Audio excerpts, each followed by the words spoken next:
नमस्कार। आनंद electrical classes में आपका स्वागत है। पिछले क्लास में हम लोगों ने फॉरवर्ड रिवर्स स्टार्टर का थ्योरेटिकली पार्ट को हमने जाना था और आज मैं आपको रिवर्स फॉरवर्ड स्टार्टर का पूरा आपको प्रैक्टिकल करके बताऊंगा कि आप किस प्रकार से कंट्रोल सर्किट और पावर सर्किट दोनों को आप बना सकते हो। आप देख पा रहे हो, आप यहाँ पे देख पा रहे हो कि फॉरवर्ड रिवर्स स्टार्टर का ये आपका कंट्रोल सर्किट है और ये आपका पावर सर्किट है। मैं आपको पहले कंट्रोल सर्किट फिर पावर सर्किट करके मैं आपको बताऊंगा। यहाँ पे देख रहे हो ये हमारी कॉन्टेक्टर है जो कि डोल स्टार्टर का जब कनेक्शन किया था तो मैंने आपको वहाँ पे बताया था। ये हमारा कॉन्टेक्टर है, ये हमारे इसके एक्सिलरी कॉन्टैक्ट है। यहाँ पे 3 कॉन्टेक्टर लगे हुए हैं और ये हमारी टाइमर है और ये हमारी MCB है। इसके साथ साथ में आप देख रहे हो कि यहाँ पे ये हमारी पुश बटन है। ये ग्रीन कलर के हमारे ऑन पुश बटन होते हैं और रेड कलर की हमारी ये ऑफ पुश बटन होते हैं। इसके भी यहाँ पे कॉन्टैक्ट हैं जिसको हम लोग बोलते हैं NO-NC कॉन्टैक्ट। और जनरली ऑफ पुश बटन के लिए हम लोग NC प्रकार के कॉन्टैक्ट का यूज करते हैं और ऑन पुश बटन के लिए हम लोग NO प्रकार के कॉन्टैक्ट का यूज करते हैं। तो मैं आपको अभी NO और NC, सबसे पहले क्या है कि कनेक्शन करने से पहले हमें NO और NC का पता होना चाहिए, क्योंकि अगर NO और NC का पता नहीं होगा तो हम लोग सर्किट को नहीं बना पाएंगे। तो सबसे पहले हम टेस्ट लैंप की सहायता से NO और NC को जानेंगे। ये एक मैंने यहाँ पे टेस्ट लैंप बनाया है और ये सीरीज टेस्ट लैंप है। इसको मैंने सप्लाई के साथ की सहायता से मैं अब NO और NC चेक करूंगा। सबसे पहले मैं कॉन्टेक्टर का NO और NC चेक करूंगा। यहाँ पे आप देख पा रहे हो कि ये इसके एक्सिलरी कॉन्टैक्ट कहलाते हैं और यहाँ पे भी हमारा एक NO लगा हुआ होता है। ये हमारा कॉन्टेक्टर के साथ ही इनबिल्ड होता है, सब लगभग सभी में होते हैं। यहाँ पे भी आप देख पा रहे हो, यहाँ पे भी हमारा है। लेकिन इस वाले कॉन्टेक्टर में क्या है कि हमारा NO और NC का अरेंजमेंट इसमें नहीं दिया गया है। तो इस कॉन्टेक्टर को जब अपन यूज करेंगे तो इसके लिए हमें ये एक्सिलरी NO और NC हमें चाहिए होगा। बट अभी हम लोग पहले कॉन्टेक्टर का NO और NC को अपन अभी चेक करेंगे। सबसे पहले एक्सिलरी कॉन्टैक्ट को मैं चेक करता हूँ, ऊपर वाले को।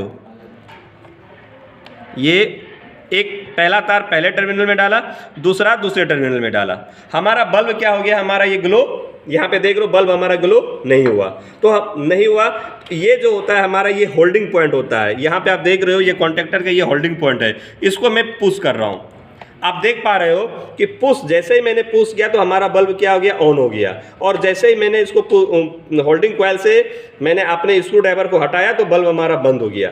इसका मतलब ये क्या है हमारा कि ये पॉइंट हमारा NO है। NO का मतलब हो गया नॉर्मली ओपन, कि ये जो नॉर्मल कंडीशन में ये ओपन होते हैं, इसके कॉन्टैक्ट खुले हुए होते हैं। जैसे ही होल्डिंग कॉइल को अपन प्रेस करते हैं तो इसके कॉन्टैक्ट क्या होते हैं, इसके कॉन्टैक्ट आपस में जुड़ जाते हैं और बल्ब हमारा ग्लो कर जाता है। आप देख पा रहे हो। तो इसका मतलब ये हो गया हमारा NO हो गया। अब इसके बगल वाले कॉन्टैक्ट की अगर हम बात करें तो ये देखो, इसको जैसे ही मैंने टच किया, इन दोनों कॉन्टैक्ट को मैंने जैसे ही टच किया, हमारा बल्ब हमारा ग्लो हो गया। हमने कोई भी अभी पिकअप पॉइंट को हमने प्रेस नहीं किया था। अब मैं ये होल्डिंग पॉइंट को मैं प्रेस करता हूँ। जैसे इसको मैंने प्रेस किया, हमारा ये बल्ब जलना बंद हो गया। इसका मतलब क्या हो गया, इसका मतलब ये हो गया कि इसके कॉन्टैक्ट हमारे खुल गए। इसीलिए NC का मतलब होता है नॉर्मली क्लोज, मतलब नॉर्मल अवस्था में ये बंद, नॉर्मल अवस्था में इसके दोनों कॉन्टैक्ट आपस में कॉन्टैक्ट बनाए रखते हैं, जिसके कारण सर्किट हमारा ऑन हो जाता है। और जैसे ही हमारा कॉन्टैक्टर का रिले पिकअप मोड में आता है और उस कंडीशन में ये सर्किट को खोल देता है। ये आप देख रहे हो, ये हमारा OLC बी इसको बोलेंगे या OLR भी बोल सकते हैं।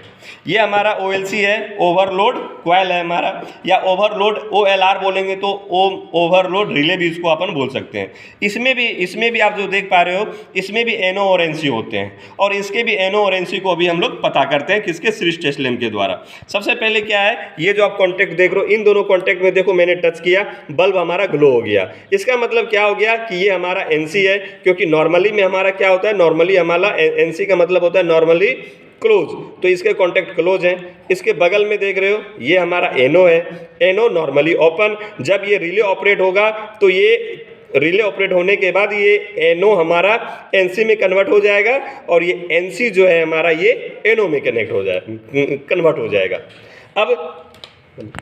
अब जिस प्रकार हमने कॉन्टैक्टर के NO और NC का हमने चेक किया, ठीक उसी प्रकार हमारा ये ऑन और ऑफ पुश बटन में भी NO और NC को अपन चेक करते हैं। वैसे आप देख पा रहे हो कि इसमें लिखा हुआ भी रहता है कि कौन सा NO है, कौन सा NC है, लेकिन कहीं कहीं हो सकता है कि किसी कारणवश अगर लिखा हुआ नहीं हो तो वहाँ पे अपन कैसे पता कर पाएंगे। तो इसके लिए मैं आपको ये टेस्ट करके बता रहा हूँ। इसमें देखो ये हमारा NC है, NC में देखो कि हमारा बल्ब क्या हो गया, ग्लो हो गया। और जैसे ही मैं इसके पुश बटन को मैं प्रेस कर रहा हूं, पुश बटन को जैसे ही मैं प्रेस कर रहा हूं, ये देखो ये बल्ब हमारी क्या हो गई, बंद हो गई। मतलब NC हमारी किस में कन्वर्ट हो गई, NO में कन्वर्ट हो गई। उसी प्रकार ये हमारी NO है, नॉर्मली ओपन। अब देखो इन दोनों कॉन्टैक्ट, इस NC के दोनों NO के दोनों कॉन्टैक्ट पे मैंने तार को कनेक्ट किया, और बल्ब को देखो मैं ये इसके पुश बटन को मैं पुश कर रहा हूँ, तो बल्ब हमारी क्या हो गई, ऑन हो गई। इसका मतलब क्या हो गया, जैसे ही पुश बटन को मैंने प्रेस किया, वो NO जो है हमारा NC में कन्वर्ट हो गई, और दोनों पॉइंट के कॉन्टैक्ट को कनेक्ट कर दिया, जिससे हमारी बल्ब जल गई। इस प्रकार से अभी हमने NO और NC का चेक किया।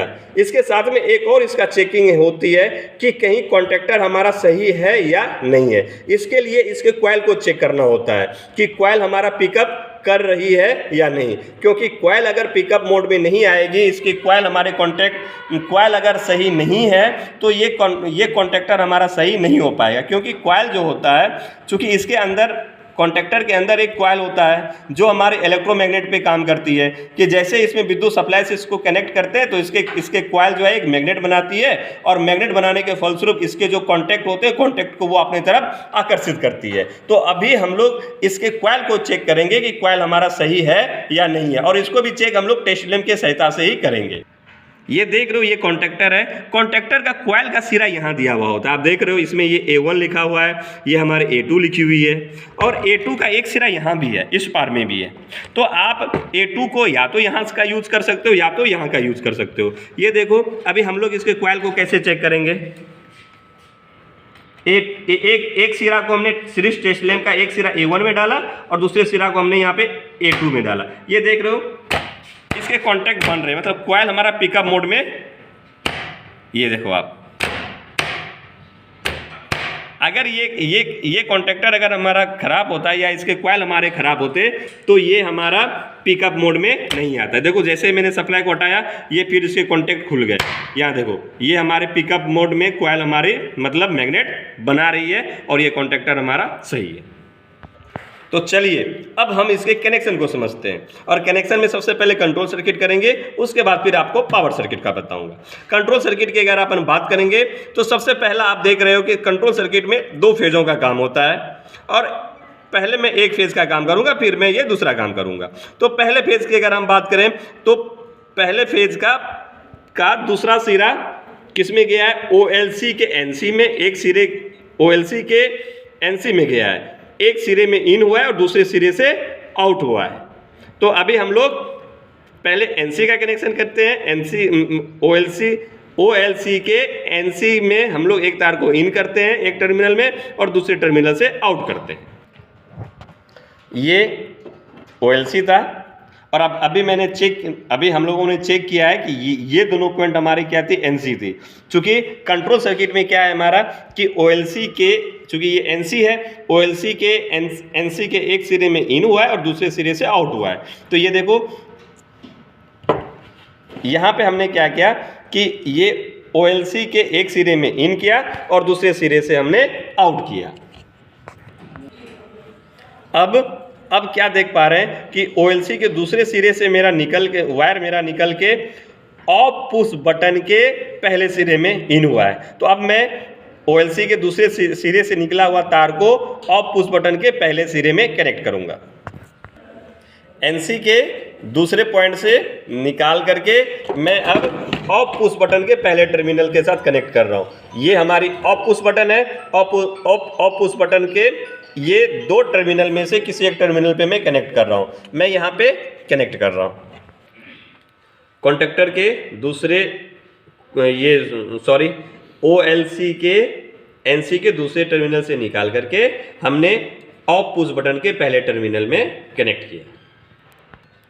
अब ऑफ पुश बटन के दूसरे सिरे से तार हमारा यहाँ से निकल के आप देख पा रहे हो, चूंकि ये हमारा ये फॉरवर्ड और रिवर्स स्टार्टर है। इसमें मोटर को पहले एक डायरेक्शन में फिर दूसरे डायरेक्शन में अपन चलाते हैं।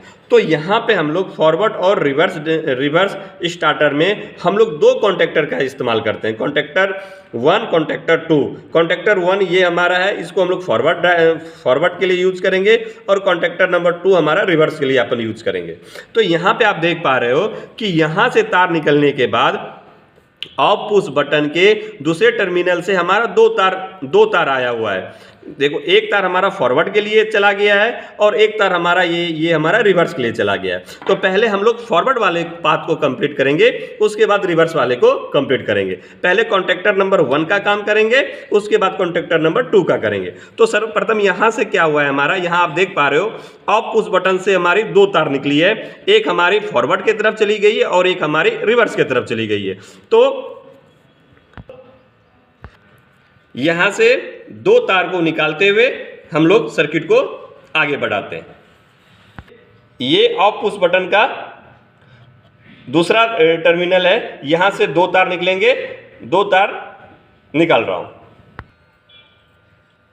ऑफ पुश बटन के दूसरे टर्मिनल से दो तार, और आप देख पा रहे हो यहां से जो दो तार निकली है ये ऑन पुश बटन पहले पुश बटन में चला गया है और इधर वाला तार दूसरे ऑन पुश बटन में गया है।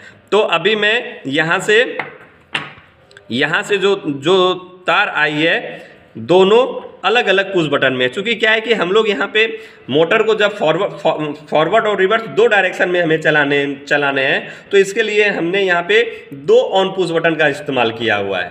तो ऑफ पुश बटन से जो दो तार निकलेगी वो अलग अलग पुश बटन में जाएगी। ऑन पुश बटन से दो तार निकली, ये दोनों अलग अलग ये ऑफ पुश बटन से दो तार निकली, दोनों अलग अलग ऑन पुश बटन में जाएगी। तो हमने देखो यहाँ पे दो ऑन पुश बटन है, दो ऑन पुश बटन के दोनों के एक एक टर्मिनल में मैं ये दो तार कनेक्ट कर रहा हूँ। इसको मैंने मान लिया ये ऑन पुश बटन 1 है, और ये ऑन पुश बटन 1 जिसको हम लोग फॉरवर्ड के लिए यूज करेंगे, और ऑन पुश बटन 2 जिसको अपन रिवर्स के लिए यूज करेंगे। आप इसको इंटरचेंज भी कर सकते हो, कहीं कोई दिक्कत नहीं है। तो यहाँ पे हमने क्या किया कि ऑफ पुश बटन से दो तार निकाल के हमने दोनों पुश बटन के एक एक टर्मिनल में कनेक्ट किया। अब देखो कि यहाँ से ही पहले कॉन्टैक्ट से ही एक तार और मेरा बाहर की तरफ निकला है और वो गया है हमारा एनो में। इसी पॉइंट से तार निकल के हमारा कहाँ गया, एनो में गया है। और ये एनो किसका है, ये एनो हमारा कॉन्टेक्टर नंबर एफ जिसको हम लोग 1 माने हुए, कॉन्टेक्टर 1 का एनो है। तो हम क्या करेंगे कि यहाँ से ऑन पुश बटन के पहले ही टर्मिनल से एक तार निकाल करके हम लोग एफ कॉन्टेक्टर मतलब कॉन्टेक्टर नंबर 1 के एनो के एक टर्मिनल के साथ कनेक्ट करेंगे। कॉन्टेक्टर का पहला ये कॉन्टेक्टर का ऑन पुश बटन का ये पहले ही सिरे से मैं एक तार निकाल रहा हूं जो कनेक्ट होगा कॉन्टेक्टर एप यानी कॉन्टेक्टर 1 के एनो के साथ में। ये कॉन्टेक्टर नंबर 1 इसको मैंने माना और ये कॉन्टेक्टर नंबर मैंने 2 माना। 1 फॉरवर्ड के लिए ऐप के लिए और 2 हमारा रिवर्स के लिए। आप इसको इंटरचेंज भी कर सकते हो, कहीं कोई दिक्कत नहीं है। तो अभी जो कनेक्शन होगा, यहाँ देखो, अभी जो कनेक्शन होगा हमारा ये होगा हमारा ये वाला पॉइंट, मतलब ऑन पुश बटन के पहले इस टर्मिनल से निकाल करके कॉन्टेक्टर नंबर 1 के एनो के साथ में एक सिरे के साथ में कनेक्ट होगा। चूँकि ये देखो NO यहाँ भी है, NC यहाँ भी है और एक NO इसके साथ भी है, तो आप लोग कंफ्यूज ना हो, इसीलिए NO मैं इसका यूज कर रहा हूँ और जब NC की बारी आएगी तो NC मैं इसका यूज करूँगा। ठीक है, तो ये इस NO के साथ मैं कनेक्ट कर रहा हूँ। देखो ऑन पुश बटन से पहले सिरे से निकाल के कॉन्टेक्टर नंबर 1 के NO के एक सिरे के साथ में मैंने कनेक्ट कर दिया। अब यहाँ इस पॉइंट पे आप देख पा रहे हो कि ऑन पुश बटन के दूसरे सिरे से 2 तार निकली है, एक हमारा NC में चला गया है और एक हमारा NO के दूसरे सिरे में गया है। तो हम लोग ऑन पुश बटन से 2 तार निकालेंगे, एक NC में डालेंगे और NC हमारा ये कॉन्टेक्टर नंबर 2 का है, ये कॉन्टेक्टर नंबर 2 का NC है और ये NO जो है हमारा वो कॉन्टेक्टर नंबर 1 का है। तो ये ऑन पुश बटन का दूसरा सिरा, यहाँ से 2 तार निकलेंगे। ये देखो ऑन पुश बटन का दूसरा सिरा, यहाँ से मैं तार निकाल करके एक NO कॉन्टेक्टर नंबर 1 का और NC कॉन्टेक्टर नंबर 2 के साथ कनेक्ट होगा।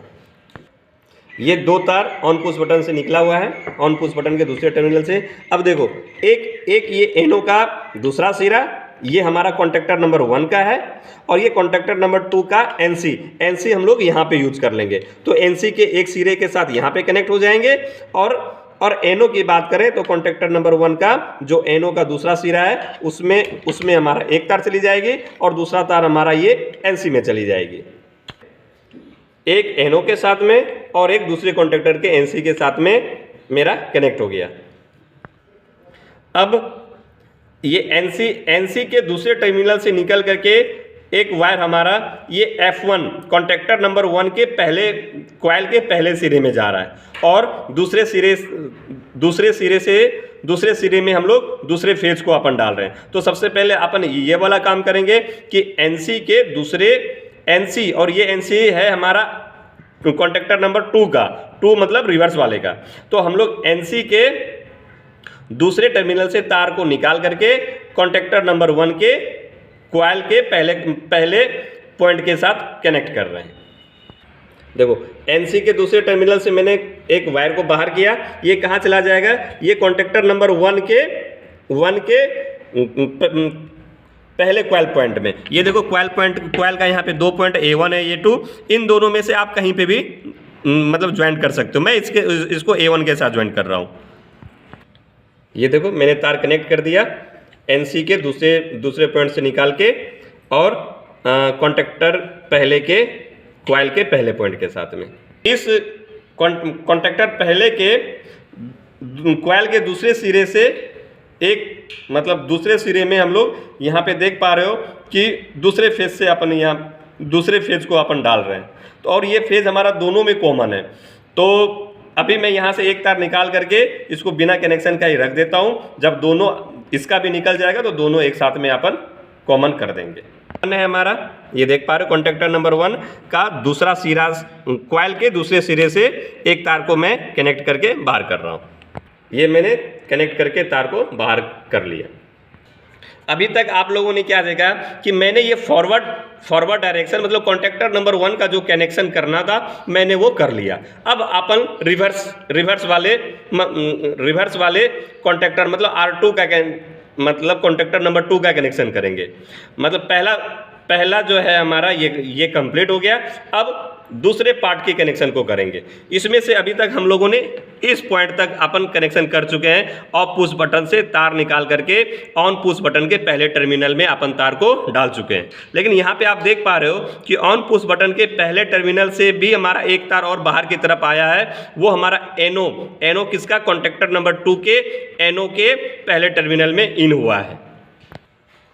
ये पुश बटन ये ऑन पुश बटन हमारा 1 था जिसको हमने क्या बोला, ये फॉरवर्ड के लिए यूज करेंगे। और ये ऑन पुश बटन 2 है जो अपन रिवर्स के लिए यूज करेंगे। ये अपन इंटरचेंज कर सकते हैं, कहीं कोई दिक्कत नहीं है, घबराने वाली बात नहीं है। और इसमें से अब इस वाले का अपन कनेक्शन करेंगे। इसमें से अभी मैंने क्या बताया कि ऑन पुश बटन के पहले टर्मिनल से ही तार निकलेगा और वो कहाँ जाएगा कि कॉन्टेक्टर नंबर 2 के NO के साथ में। तो मैं यहाँ से तार निकाल रहा हूँ और NO के साथ कनेक्ट करूँगा। ये कॉन्टेक्टर नंबर 2 का हमारा यहाँ पे ये NO है। आप NO यहाँ का भी यूज कर सकते हो, कहीं कोई दिक्कत नहीं है। लेकिन कन्फ्यूजन ना हो, कन्फ्यूजन ना हो इसीलिए मैं इधर वाले का यूज कर रहा हूँ। मैं इसका NC यूज कर मतलब इसका मैंने यहाँ पे NC यूज किया है और NO मैं यहाँ का ले रहा हूँ। NC के पहले टर्मिनल में ऑन पुश बटन के पहले सिरे से तार निकाल करके NC के पहले टर्मिनल के साथ कनेक्ट करूँगा। ये मैंने NO के पहले टर्मिनल के साथ कनेक्ट किया। अब ऑन पुश बटन के दूसरे सिरे पे देखते हैं। ऑन पुश बटन के दूसरे सिरे से भी हमारा दो तार, एक हमारा NO में गया है और ये NO कॉन्टेक्टर नंबर 2 के NO के दूसरे टर्मिनल में, और दूसरा तार हमारा NC में गया हुआ है। और ये NC हम लोग किसका इस्तेमाल करेंगे? ये NC हम लोग कॉन्टेक्टर नंबर 1 का इस्तेमाल करेंगे। तो ऑन पुश बटन से दो तार, एक चला जाएगा कॉन्टेक्टर नंबर 2 के NO के दूसरे सिरे में और दूसरा तार कॉन्टेक्टर नंबर 1 वाले के NC के पहले टर्मिनल में। ये ऑन पुश बटन का ये दूसरा सिरा है। दूसरे सिरे से दो तार निकलेंगे, एक हमारा जाएगा NO में और वो NO होगा कॉन्टेक्टर नंबर 2 का दूसरा सिरा, और एक तार जाएगी NC में जो होगा हमारा कॉन्टेक्टर नंबर 1 का। ऑन पुश बटन के दूसरे टर्मिनल से मैंने यहाँ पे दो तार निकाला है। ये दो तार ऑन पुश बटन से आई है। एक हमारा कहाँ चला जाएगा? एक हमारा कॉन्टेक्टर नंबर 2 के NO में, NO के दूसरे सिरा में, और एक हमारा कॉन्टेक्टर नंबर 1 के NC के पहले सिरे में। ये NO है और ये हमारा NC है। अब अपन इस NC का यूज करेंगे। एक तार को मैंने कॉन्टेक्टर नंबर 2 के NO के साथ कनेक्ट किया।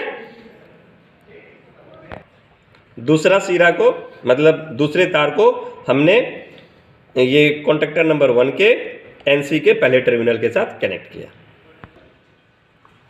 अब आप देख पा रहे हो कि NC के दूसरे टर्मिनल से तार निकल के हमारा कॉन्टेक्टर नंबर 2 के कॉइल के पहले सिरे में इन किया है। ये हमारी NC है। NC का पहला सिरा में तार कनेक्ट है। दूसरे सिरे से हमें तार निकाल करके, और ये हमारा कॉन्टेक्टर नंबर 2 का कॉइल यहाँ पे भी देख रहे हो, ये हमारे A1 है, ये हमारे A2 है, कॉइल का सिरा है, और A2 सिरा एक इधर भी है। तो A2 अपन या तो यहाँ का यूज कर सकते हैं या तो अपन इधर का यूज कर लेंगे। तो यहाँ से निकल करके क्या होगा? हमारा एक सिरे में इन होगा। NC से एक तार को निकाला और इसको मैं ये कॉन्टेक्टर नंबर 2 के कॉइल A1 के साथ कनेक्ट कर रहा हूँ। ये देखो, ये कॉन्टेक्टर नंबर 2 के कॉइल नंबर 1 से मैंने इसको कनेक्ट कर दिया है। अब कॉन्टेक्टर नंबर 2 के कॉइल के दूसरे सिरे से हम लोग यहाँ पे दूसरे फेज को कनेक्ट कर रहे हैं, और ये दूसरा फेज दोनों कॉन्टेक्टर को कॉमन करके अपन दे रहे हैं। तो यहाँ से एक तार निकालेंगे और निकालने के बाद दोनों को एक साथ में कनेक्ट करके दूसरे फेज के साथ कनेक्ट कर देंगे। ये देखो, ये हमारी क्या है? कॉन्टेक्टर नंबर 1 का कॉइल का दूसरा सिरा, ये कॉन्टेक्टर नंबर 2 के कॉइल का दूसरा सिरा। इन दोनों को मैंने क्या कर दिया? कॉमन कर दिया। ये देख रहे हो, मैंने एक साथ ज्वाइंट कर दिया। इस तरह से हमारा कंट्रोल सर्किट अब पूरा का पूरा कंप्लीट है। अब हम लोग इसको पहले चेक करेंगे कि हमारा कंट्रोलिंग सर्किट सही है या नहीं। अगर हमारा कंट्रोलिंग सर्किट सही है तो ही हम इसमें पावर सर्किट करेंगे, अन्यथा नहीं करेंगे। तो इसको चेक करने के लिए, कंट्रोल सर्किट को चेक करने के लिए हम लोग सिंगल फेज से भी अपन टेस्ट करते हैं। और मैं अभी आपको सिंगल फेज के द्वारा ही और सीरीज टेस्ट लैंप के द्वारा ही कंट्रोल सर्किट को चेक करके बताऊंगा। देखो, ये हमारी फेज नंबर 1, ये हमारी फेज नंबर 2। चूंकि हम लोग यहाँ पे सीरीज टेस्ट लैंप से चेक कर रहे हैं तो ये एक में फेज और एक में न्यूट्रल के साथ कनेक्ट करेंगे। देखो, मैंने यहाँ पे सीरीज टेस्ट लैंप कनेक्ट किया। इसके दोनों सिरों को ये कंट्रोल सर्किट के इनपुट सिरों से मैंने कनेक्ट किया। अब कनेक्ट करने के बाद अब चलिए मैं आपको चेक करके बताता हूं कि हमारा कंट्रोल सर्किट सही है या नहीं। सर्वप्रथम ये हमने पुश बटन 1 माना है, तो पुश बटन 1 जैसे मैं प्रेस करता हूं, ये देखो, पुश बटन 1 को प्रेस किया तो ये कॉन्टेक्टर नंबर 1 हमारा ये ऑपरेट हो गया। फिर इसको मैं बंद करता हूं, देखो कॉन्टेक्टर हमारी एक बंद हो गई। अब पुश बटन 2 पुश बटन 2 को जैसे मैंने प्रेस किया, ये देखो कॉन्टेक्टर नंबर 2 हमारी ऑन हो गई। इसका मतलब ये हुआ कि हमारा ये सर्किट पूरा का पूरा सही है। कॉन्टेक्टर नंबर 1 सही ऑन हो गई, बंद किया, कॉन्टेक्टर नंबर 2 हमारा ऑन हो गया कॉन्टेक्टर ऑन पुश बटन 2 को दबाने से। और फिर अगर बीच में ही अगर अपन कॉन्टेक्टर नंबर 1 को चालू करना चाहेंगे तो ये चालू नहीं होगा, क्योंकि ये इंटरलॉकिंग हो जाता है। कॉन्टेक्टर नंबर 1 को चालू करने के लिए आपको एक बार पुनः इसको मोटर को बंद करना होगा, फिर आप कॉन्टेक्टर नंबर 1 वाले पुश बटन को आप प्रेस करोगे तो कॉन्टेक्टर नंबर 1 आपका ऑन होगा। इस तरह से कंट्रोल सर्किट अब मेरा सही है। अब अपन पावर सर्किट करेंगे इसमें। अब पावर सर्किट में आप देख पा रहे हो कि ये हमारा 3 फेज है, 3 फेज फ्यूज, उसके बाद मेन ICTP, ये OLC, उसके बाद फिर ये कॉन्टेक्टर नंबर 1 और कॉन्टेक्टर नंबर 2। आप देख पा रहे हो मेन कनेक्शन आपको कॉन्टेक्टर नंबर 1 और कॉन्टेक्टर नंबर 2 में ज़्यादा आपको ध्यान रखने की बात है। तो अभी मैं आपको मेन ये कनेक्शन है, मैं ये करके बताऊंगा, फिर जब मैं 3 फेज सप्लाई पे जाऊंगा तो फिर इस कनेक्शन को बताऊंगा। ये कॉन्टेक्टर नंबर 1 और कॉन्टेक्टर नंबर 2 का इसमें क्या है कि हमारा ये इनपुट सिरा है, मतलब 3 फेज सप्लाई के लिए इनपुट सिरा है, और ये हमारे आउटपुट सिरा है।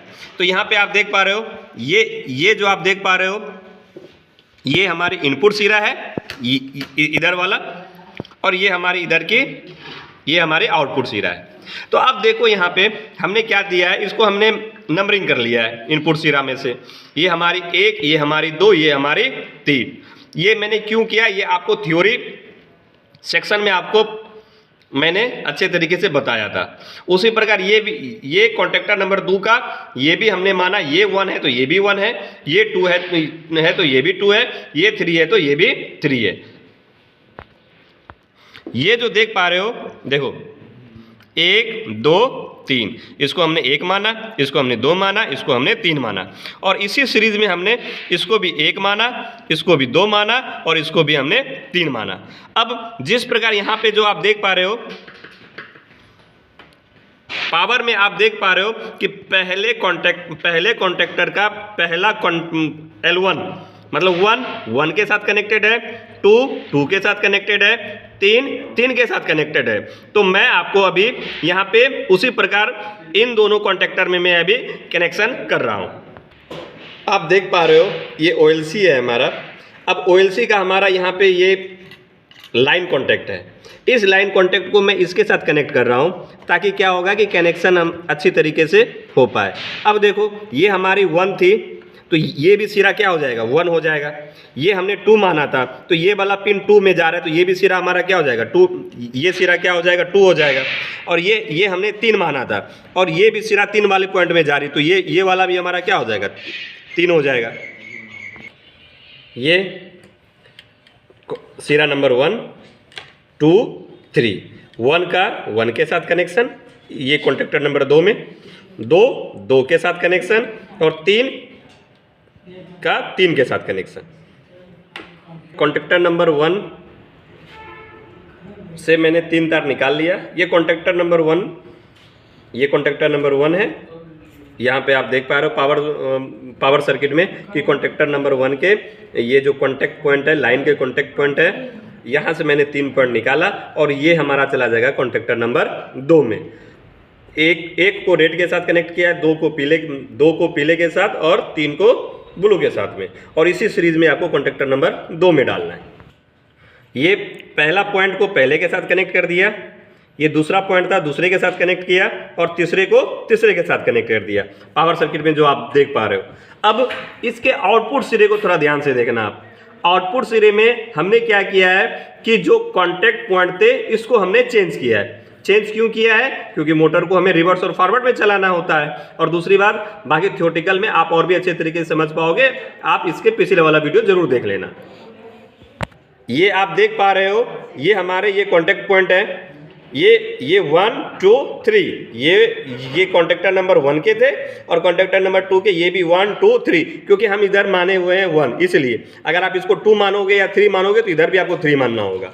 अब अपन यहाँ से 3 तार को निकालते हैं और उसको इंटरचेंज करके इसमें डालते हैं। कैसे डालेंगे वो मैं आपको बता रहा हूँ। मैंने कॉन्टेक्टर 1 से 3 तार को निकाला है। और आप हमेशा ध्यान में रखना, यहाँ पे अक्सर लोग गलती कर बैठते हैं, ये गलती आपको नहीं करना है। आप यहाँ ध्यान से देखना कि ये हमारा पहला ये कॉन्टेक्टर का ये पहला कॉन्टैक्ट है लाइन के लिए, पहला लाइन के लिए ये L1 है, ये L2 है, ये L3 है। यहाँ पे भी ये L1, ये L2, L3। यहाँ पे हमें क्या करना है, इसके फेज को चेंज करना है। चेंज करने के लिए ये L3 है, L3 ब्लू वाले का कनेक्शन ये L1 के साथ कर देंगे,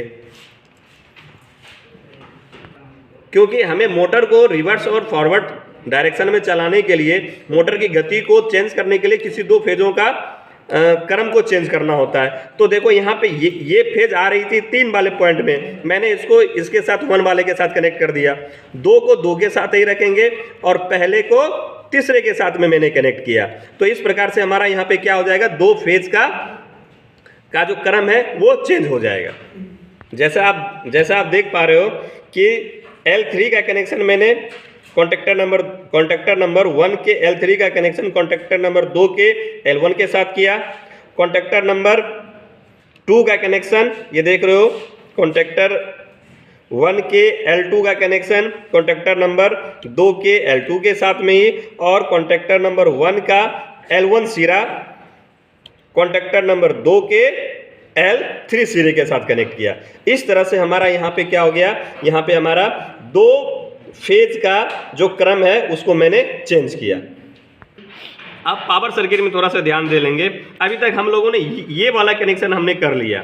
यहाँ से देख रहे हो कि यहाँ से हमारी 3 फेज सप्लाई आ रही है, वो OLC से OLC ये रहा, OLC का जो है मेरा जो है कि L1 L2 सिरा ये रहा, L1 L2 सिरा से होते हुए यहाँ पे आप देख रहे हो कि कॉन्टेक्टर नंबर 1 से ये यहाँ पे हमारा 3 फेज सप्लाई इन होगा और आउट कॉन्टेक्टर नंबर 1 से हमारा यहाँ पे आउट होकर के मोटर में जाएगा। तो यहाँ से 3 तार निकल करके मोटर में चली जाएगी और यहाँ पे हमारा 3 तार इन होकर के ये 3 फेज सप्लाई यहाँ पे इन होगा और यहाँ से 3 फेज सप्लाई आउट होकर के मोटर में जाएगी।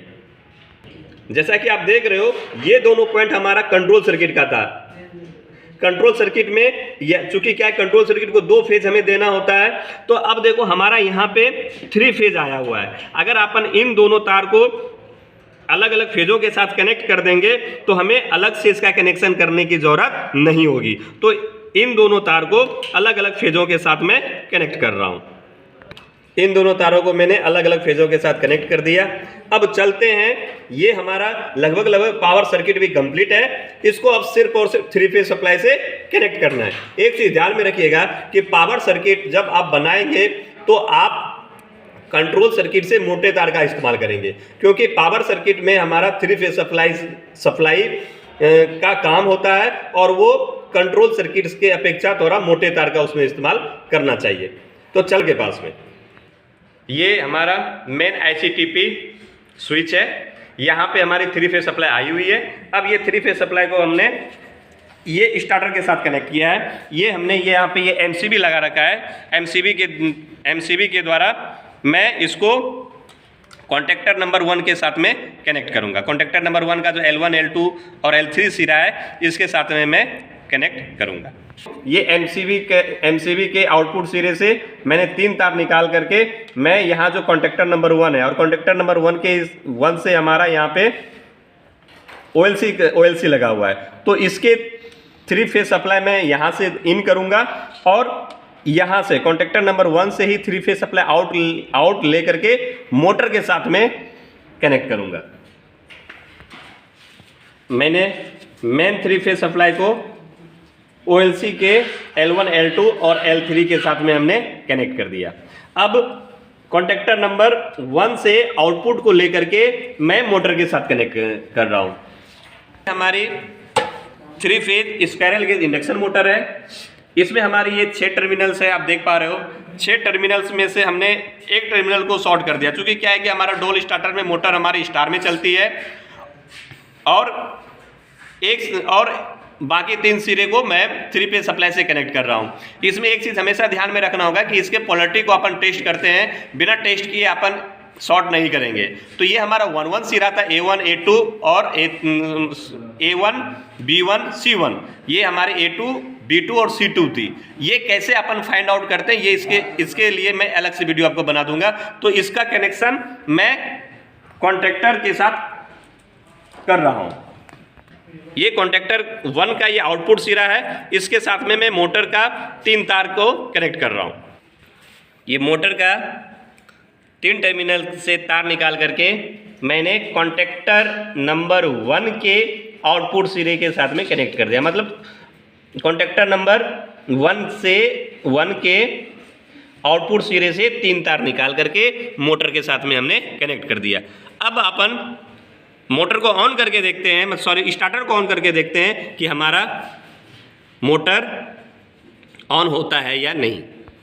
तो ये हमारा स्टार्टर का पावर सर्किट और कंट्रोल सर्किट दोनों कनेक्शन पूरा हो गया है। अब हम मोटर को ऑन करते हैं। मैंने यहाँ पे आपको डायरेक्शन को दिखाने के लिए मैंने यहाँ पे इसके कवर को हटा दिया है, ताकि आप लोगों को पता लग सके कि मोटर हमारा सही में फॉरवर्ड और रिवर्स में हो रहा है या नहीं। पहले मैं ऑन पुश बटन 1 को प्रेस करता हूं। आप देख पा रहे हैं, सॉरी मैंने 3 फेज सप्लाई को ऑन किया, इसको पुश बटन 1 को ऑन कर रहा हूं। आप देख रहे हैं मोटर की घूमने की दिशा आपको पता लगेगा। ये हमारी फॉरवर्ड डायरेक्शन में हमारी मोटर घूम रही है। पुश बटन 1 को ऑन करने के साथ अब पुश बटन 2 को मैं कर रहा हूं। ये हमारी मोटर रिवर्स डायरेक्शन में ऑन हो गई। फिर इसको मैंने बंद कर दिया। अब आप डायरेक्शन देख पाओगे कि जब मैंने ऑन पुश बटन 2 को दबाया, मोटर हमारी रिवर्स डायरेक्शन में ऑन हुई। और ये देख पा रहे हो, आप डायरेक्शन देख सकते हो। ऑन पुश बटन को जैसे मैंने प्रेस किया 1, तो कॉन्टैक्टर 1 पिकअप हुआ, बंद किया,